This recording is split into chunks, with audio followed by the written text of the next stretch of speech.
இங்க ஒருத்தன் ஒரு பொண்ணை கிட்னாப் பண்ணி கிட்டத்தட்ட 8 வருஷமா கூடவே வச்சுட்டு இருக்கான். வீட்ல அம்மா திட்டிட்டாங்கன்னு சொல்லி அழுதுட்டு ஸ்கூலுக்கு போறா இந்த சின்ன பொண்ணு நட்டாஷா. அப்படி போயிட்டு இருக்கும்போது திடீர்னு ஒருத்தன் வந்து இந்த பொண்ணை தூக்கி அவனோட வண்டியில போட்டுக்கிறான். அந்த சின்ன பொண்ணு ஹெல்ப் பண்ண சொல்லி கத்துறா. ஆனா அங்க யாருமே இல்ல.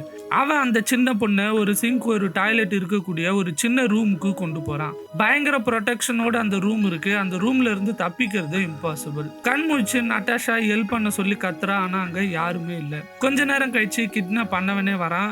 அவளுக்கு ஒரு பெட்டையும் கொண்டு வந்திருக்கான். அவளுக்கு ஃபுட்டும் கொண்டு வந்து கொடுக்குறான். கீழே அந்த சின்ன பொண்ணை கடத்தி வச்சிருக்கான். ஆனா அது கூட தெரியாம அவனோட அம்மா அந்த வீட்டுக்கு வராங்க.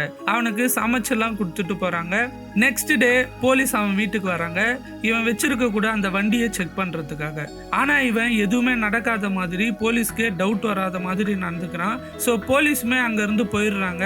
அந்த கிட்னாப்பர் நான் உன்னை எதுவுமே பண்ண மாட்டேன், நான் தான் இனிமே உன் ஃபேமிலி, நீ எனக்கு ஒபே மட்டும் பண்ணா போதும் அப்படின்னு சொல்றான். அதுக்கு அந்த சின்ன பொண்ணு என்ன எதுக்காக சூஸ் பண்ண அப்படின்னு கேட்கிறா. அதுக்கு அவன் சொன்ன பதிலை கேட்டு இந்த சின்ன பொண்ணு அப்படியே ஸ்டன் ஆயிடுறான்.